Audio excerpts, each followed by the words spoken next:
All right. Welcome everyone to Day in a Life of an Asset Manager. It's nice to see some familiar faces here. I'm wondering, are we going to see you at UP this weekend? Oh, very good. Very good. Yeah, I got to do a Facebook Live. I'm doing my tips and I needed to do a tip on Friday and I didn't do it yet. So today you're going to get two. But I'll give you a little sneak peek. I spent the weekend baking my famous chocolate chip cookies and bagging them individually. They're now in my freezer. So I think I did 150. So see me soon. And that way you'll make sure you get your chocolate chip cookie. I was challenged to have those there. So I thought, well, I can do that. So, all right. Well, today is Cindy's Believe It or Not. What did But I before forget? we start, Yes. we What need did to I keep our commitment. Oh, you're right. Yeah. Oh, do you guys remember what that commitment was? Go ahead, Kim, remind us. We had to keep track of keeping our commitments to other people, or whether we did or whether we didn't. Your say-do ratio. Yeah, I forgot what it was called. Yep. Yep. Well, and it's not only the commitments to other people, but the commitments to yourself. How Yeah. often do you tell yourself, I'm going to do this? And then how often do you follow through? So I'm just curious. I don't want percentages, right? I'm just curious. I want Was your, percentages. was your say-do ratio higher than you expected, lower than you expected, or right about where you thought it was going to be? And be honest with yourself. It was higher. Higher? Good. Mm-hmm. Higher? Mm-hmm. Wow, I'm impressed. Well, I'm First, pretty good at keeping commitments to others, but like Tyler just said, sometimes fall short keeping commitments to myself.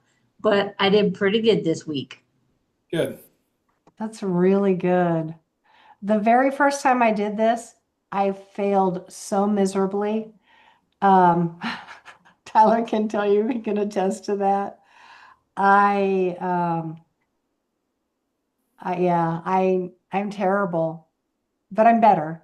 But the very first time I was quite shocked at, and then the other thing I do, which my whole team will attest to this, is I volunteer them for things. And then sometimes I remember to tell them, and sometimes I forget to tell them. And so now not only do I have to watch my say do ratio for what I do, I have to remember the say do ratio for what I volunteer them for. True statement, Tyler? That is absolutely true. I will say my say-do ratio is fairly high for when I tell people I'm going to do something, I do my damnedest to follow through. I am awful to myself. I do not follow through on my own commitments that I make in my head to myself. And it's something that I actively have to work on to get better. But the reason that we have this is making sure that you are aware of that process with yourself and with the people around you. Are you keeping those commitments? And then tracking it and then saying, man, I did really good or I did really bad or however you fell on the spectrum. But today is a new day. I'm here to tell you that today is a reset button because every day is a reset button. Because you could be great at keeping your commitments for the last 5 years, but next week you fall through on all of your commitments, and guess what? You now have a new personal brand, and you have the opportunity to fix it. And even if the last 5 years you had terrible, terrible ways of keeping commitments that you never followed through, if you start keeping all of your commitments, you're going to build a new brand for yourself. So every day is a new day. Go out there, start being better. Thank you. I will. I can always get better at that. I've seen these little things that you can wear around your neck and it listens to what you say. And then at the end of your conversation, it tells you all the things you committed to. So I'm thinking I might need one of those. but I don't want to wear it around my neck. I think if I could just like put it on my phone or something, I think we but need to I have a definitely built-in bark collar on it, so when you're a done, people barn collar. gotcha. I promise. I promise. Gosh. All right. Well, today I do promise to talk about, today is my Cindy's Believe It or Not. So I'm going to tell you about a property that we have. I've never talked about this one before, that I don't think so. I shouldn't say I've never. I don't like all, I try not to say always and never. I don't think I've talked about this one before. And if I have, it was a very long time ago. Hey, Connor, nice to see ya. So Hello. this property is in Texas. So to give you a little geographical location, things will make a little bit more sense. We bought this property and it had been really, really neglected. I'm talking absentee owner. He basically didn't care what they did. When we purchased it, we were definitely below 50% occupancy. We were more like in the 40s, which is not our typical buy box. This was not one that I was a lead on. I was called in to be the asset manager on it. So, but anyway, having said that, I knew that I had a struggle ahead of me. And with 40% with an absentee landlord, there were a lot of people that weren't paying rent. So we had about a 40% physical vacancy and about a 25 to 30% economic vacancy. So we had lots of people living there who weren't paying rent. And we had people that were living there that were kind of squatters. Like they were just realized that this apartment complex, no one was paying attention. And, you had a friend that lived there and there were drug dealers and, they're just like, hey, you can Mm. stay here. It's fine. So we had a huge, huge eviction, which sent our physical as low as our economic. Like we really had to clean house. But one of the things that we had to do, you can't just kick people out. I mean, we'd love to do that, but you have to go through a process. So you got to say, okay, you need to pay your rent. Please pay your rent. Okay, you haven't paid your rent. We're going to give you 3-day notice. Then we give a 3-day notice. They still don't pay. Then we have to go to eviction court. Um, and so at that time, they were telling me, the property management company was telling me that you couldn't write a check for the eviction court. So they would have to take petty cash and go get petty cash and go get a money order. So this is a Mm. twofold story. Yeah, hopefully that kind of was like, really? So, and I was like, really? Like they won't take a check? A company check? So we had to go through this eviction. So, and then people got pissed off that we were evicting them. Like, how dare we? They'd been living there for months and it was cool that they didn't pay rent and now we're expecting them to pay rent. And so people were really, really mad at us. And we had a lady that lived there that had a couple of teenage boys and they weren't really well supervised. So they got into a fight with guns in the parking lot and were shooting at each other. They weren't good shots, or they didn't have good guns, I'm not sure. So we had to have the police come down and get them taken off the property, which it did expedite their eviction because, it's like, okay, now we have to have you evicted for sure, because now you're under arrest for discharging a firearm in a city limit. And probably I know they were underage, so that was another violation. So that took care of the mom and the two boys. But then we had Snake Man. Just let that sit in for a second. So Snake Man had snakes. That's why we called him Snake Man. And he had all kinds of snakes in his apartment. And his, yeah, venomous snakes.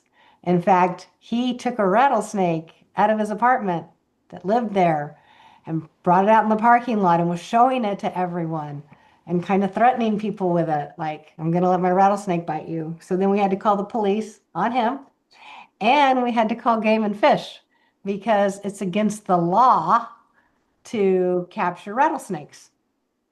So there is a big rattlesnake roundup at some point in Texas, and then it's okay, but this particular time wasn't the right time or season, and he was threatening people with it. So Game and Fish had to get involved, police had to get involved, and they go into his apartment. And okay, who wants to live next door to a man with a rattlesnake and other venomous snakes? And I mean, okay, guys, there's like air vents. And like, how do you know that the snake is not in an air vent? Have you ever lost a snake? I lost a snake one time. I mean, it wasn't my snake, but it was my brother's snake. And we couldn't find it. And eventually we found it was under the stove, but it was just like a boa constrictor. And then my niece, she had a python. They lost it and they found it in, was it in the air duct they found it later? And it was dead.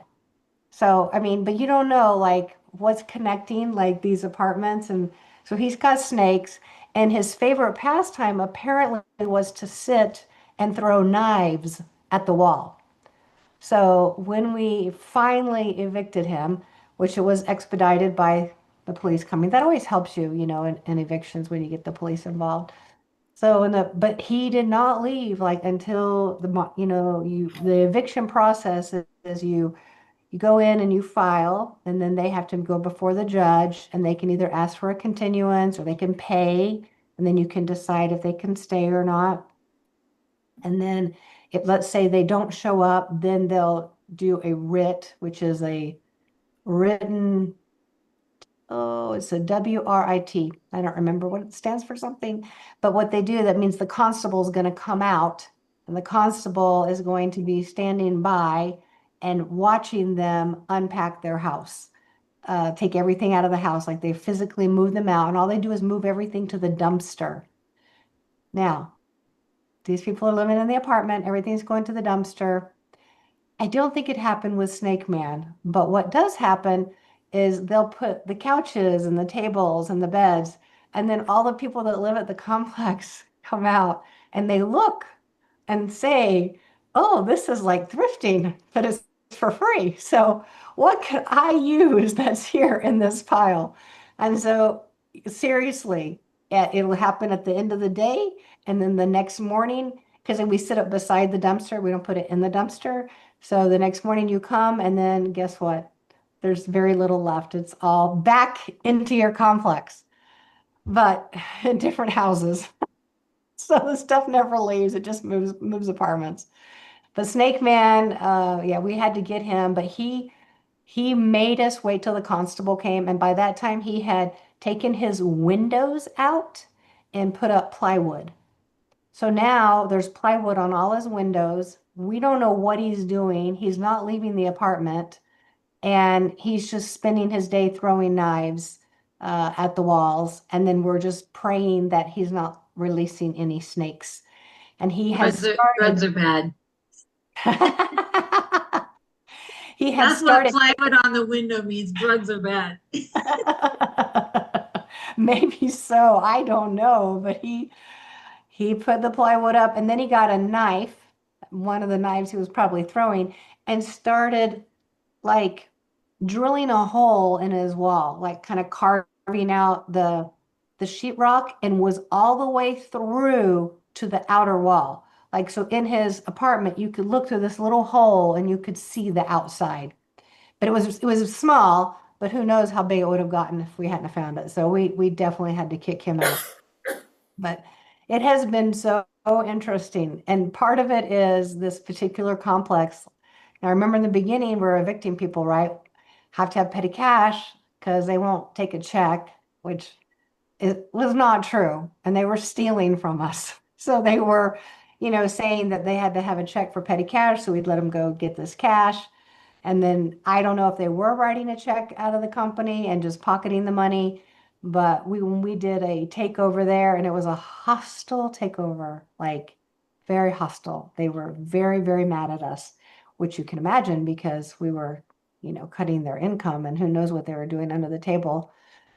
Um, yeah, we found this envelope, and it said like all these different things that were people that were owed money. So I don't know if those people took money out of it. We just don't know. But we had to get rid of them. And we're really slow to hire. So we interview property management companies, we talk with them, we have multiple conversations with them. We ask them, how they feel about different things like this particular property, as you can imagine. We have a lot of Section 8, and we believe in complex to community. And in that, we believe that everyone has the right to live in a place that is safe and beautiful. And that's part of our responsibility as the asset managers to make sure that that happens. So that means that we have to get rid of the drug dealers because that's not safe, and then we have to make sure that we don't have someone there that has snakes. It literally says in the lease, no reptiles. I was at another complex, I was out auditing their leases, and on the pet addendum, where it says no reptiles, it's someone had written, I have a python, that is a snake. I guess they didn't realize that was a reptile. So then we had to let them know that, yes, you do have a python, and yes, it is a snake, but it is a reptile and it cannot live here. So we had to make that call to them. But they were just so proud letting us know that it was a python and it was a snake. And then, we have to make sure that the property management is doing all that they can. And that's where the ball was dropped because, they were not what I would consider front facing for the residents. And that's what we want to do. We want to be front facing. What we look to is our residents. Do they have a safe place? Are they happy living there? What can we do to make their experience living there better? Because all that does in the bottom line of that is it makes sure that our investors are getting good returns. Happy tenants pay their rent on time. Happy tenants renew their leases. So it's really important to make sure that we're looking at the residents. And we had so many residents that were unhappy with the property management and that got evicted and they were mad at us. But then we got new people in, and the people that were living there that kind of stayed with us through the whole thing in the end are so grateful. Like whenever I go on site, I never tell them that I am one of the owners. I just always tell them I'm there with management. And I'll say, how's it going? I'm here with management, and they'll just feel like, I love this place. We do so many activities. And this particular place does 3 activities a month. They do a pay on time. So that's where they do an incentive to pay on time. They do a birthday. So I think it's the third Thursday of every month. If your birthday's in that month, you get a text saying, we want to celebrate you. Come to the leasing office, and they get cookies or a cupcake or something to celebrate their birthday. And then we have a community event. So they've done where they've played bingo. They've done all kinds of like different contests. They did a brunch for Mother's Day where we invited the resident to come and bring their mothers. So it was nice to make it so that they could, on a Saturday, take their mom and come and have this brunch. And so we do 3 events a month there, and they love it. They definitely feel like we care about them and we are front facing, and that's what we want.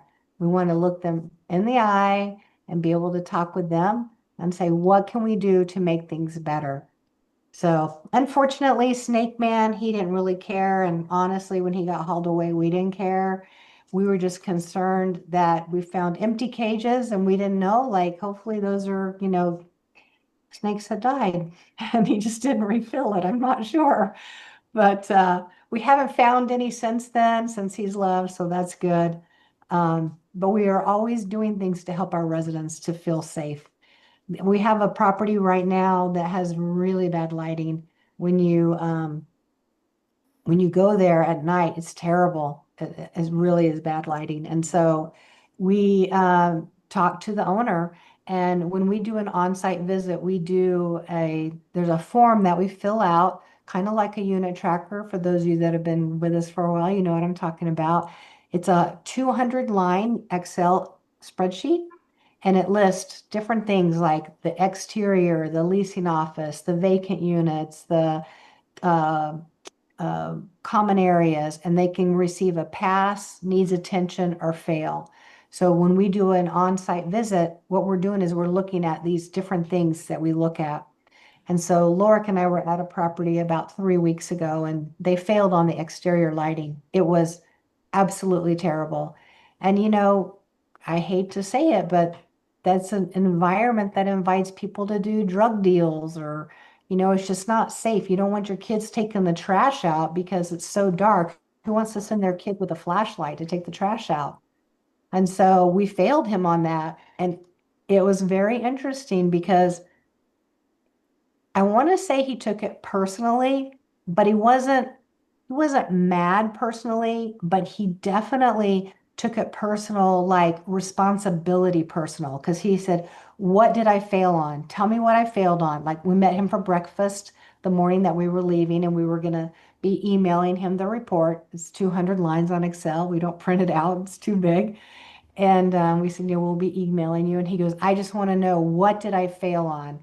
And we said, "Well, the biggest thing you failed on is exterior lighting." That afternoon, he went out and bought exterior lighting and started having it hardwired. He didn't even want it because we said, you can do solar where you can just put it up on the side of the building. It's got the solar during the day and then it runs the light at night. And so we said, that would be acceptable. And he actually called me that afternoon and said, "I'm not doing that. I don't want to risk it not being a good day and getting good lighting. I don't know how long the battery will hold." And so we're hardwiring them. We want to make sure that we can get the most light, the best light for the residents there. And so I was very happy because that really shows me that he understands our complex to community because he wants it to be a community. And they actually did a donuts and coffee very first activity since we've had this property. We've had it 3 years. We've never done any community events. And so, I mean, we've come a long way. I think that Virginia Slims, you've come a long way, baby, because we hadn't done any. And then after 3 years and this new property management they've been in since January, we finally did an event. We did coffee and donuts. And then what we're doing is the leasing office has a keypad and we have made it available to the police officers because it has restrooms, it has a couch, it has a coffee maker. And so if they're out on duty and they need to run to the restroom, or if they want to write up their reports and not sit in their car, they can come to our well-lit property and come into the leasing office. And then think how much better our residents feel knowing that there's a police officer that's there if they need to go in for any reason. So we just have found that it's really important to always be front facing our residents because we want to know what are their needs and how can we meet them. So just make sure you don't have any snakes on property. And it says it in your lease, I promise you. And reptiles are snakes.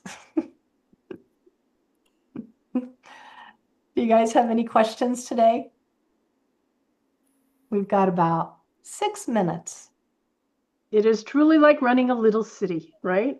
It is. It really is. It has its own idiosyncrasies. It has its own income and expenses. It really is. And each property has its own personality. I should do a personality test for some of these properties. That would be very interesting. Yeah, go ahead, Kim. Yeah.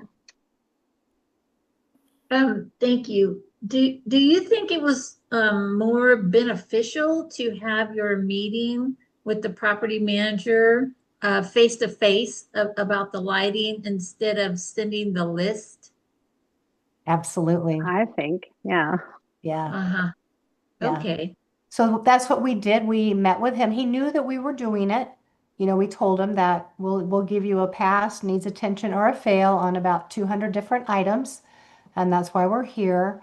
And then the morning that we were scheduled to leave, we said we'd like to have breakfast, and he said, "Yeah, I want to have breakfast." And he just said, "What is the biggest offense that we have?" I mean, they didn't pass on everything, Right. But they did pass a lot. They had some that needed an attention, and then they had some that they did fail. But the lighting was our biggest concern. And I love that he just took accountability and said, you know what, you're right. I've been here at night and it is really dark, and we do Mhm. need to make it better. And this is a complex that has so many children. So it's the one where we have like all refugees, and we've got people that are on with the housing authority. So there's lots of children, and we're actually across the street Mhm. um, from an elementary school. And so that's one of the things that we just are always trying to be mindful of them. We want to make sure, and we try and we do education on that property. So that's part of like the coffee and donuts. I think they were using that also to educate them about refrigeration. I think I've mentioned that Oh, before. yeah. From different countries where they're not used to refrigeration, they don't think about putting food away, and that, what does that do? Roaches. And then who Mm. wants roaches? And then when you bomb them, where do they go? Next door. So it just starts this perpetual cycle. So we're always trying to educate this particular property, we're always trying to educate them. Mhm. But we're always listening. One of the one that had all the drug dealers and stuff, that one is now almost at 90% occupied. And that has been since February. So, and Wow. I mean, that's a short amount of time if you think about it, how many leases that is that we've had to turn units, get units ready, get people in there. And they're constantly letting us know like what they want to do. And we actually did a grill with a covered pavilion for them. And they hang out there all the time. They use the grill all on the weekend. And when we've had community events, we do have these contractors that are there doing the renovations, and they offer to cook. So Huh. they like cooked all the burgers and hot dogs for people, and we had a big barbecue when we got the pavilion finished. We had this big, celebration. Come have lunch with us, and so it was really fun. But anyway, go ahead, Judy. So you mentioned something that triggered a question in my brain. The grill. So when you provide like, either a community grill or just a smaller ones throughout the complex, how do you hold people accountable to keep them to clean them afterwards? Our maintenance just goes and looks on Monday to see, but people have been cleaning up. We haven't had any issue. The other thing I want to tell you is we bought really big trash cans, and we did trash cans that have the hooded cover on it where it has the little flap. So they can't put household garbage in it. Like you can't, if it was just an open can, they could maybe take their house garbage and just throw it in there instead of going to the dumpster. But it has that hooded lid with the little flap. But we provided those right there at the grill, and people just clean up after themselves, which is kind of surprising. But we try to do everything we can to make it possible because the trash is right there. They don't have to haul it away. Every Monday, the porter comes and gets all the garbage out of there, takes it out, puts new bags in.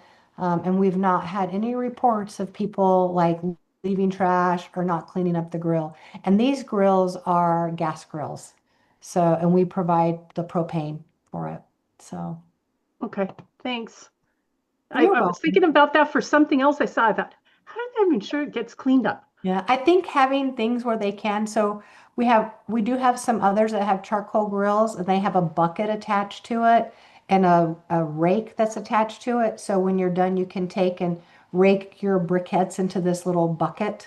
So just being able to provide things to facilitate so that it makes it convenient for them, they're more likely to do it than if they had to like bring a bag and clean it out, but it was just it's got this little rake, and they just rake the briquettes into this pan, and then the porter comes by and will empty the pan, so, or a bucket.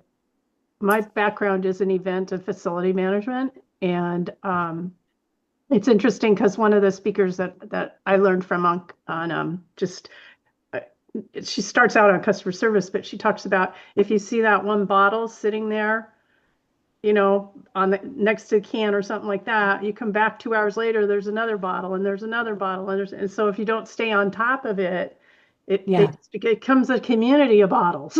Yes. Absolutely. thing with trash, the same thing. Yep. Yeah. Yep. Okay. Thank And you. so every building also has a trash can, but it doesn't have an open trash can. It's open 4 ways. So you can't put your household trash in it. But if you're walking up with your takeout and you are clean, I always take everything out of my car when I get out of my car. And I have a trash can in my garage. And so I literally just throw everything in the trash can. And then I, go on to my stuff. And same thing, people use those trash cans so they don't have to take it into their house. They don't have to go to the dumpster. There's a can right there. So every building has a trash can. And that has cut down a lot of the, just trash in the complex. So, well, guys, we are 1 minute over, but thank you so much. I'm so looking forward to seeing all of you at UP that are going to be there. I think, Bob, we're going to see you at a dinner. So looking forward to that.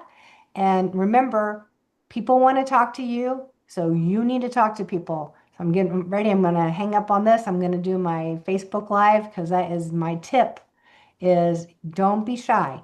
People want to talk to you and you want to talk to people. And that's how you create those relationships is by having conversations. And so just talk to everyone. Oh, yeah. All right. And then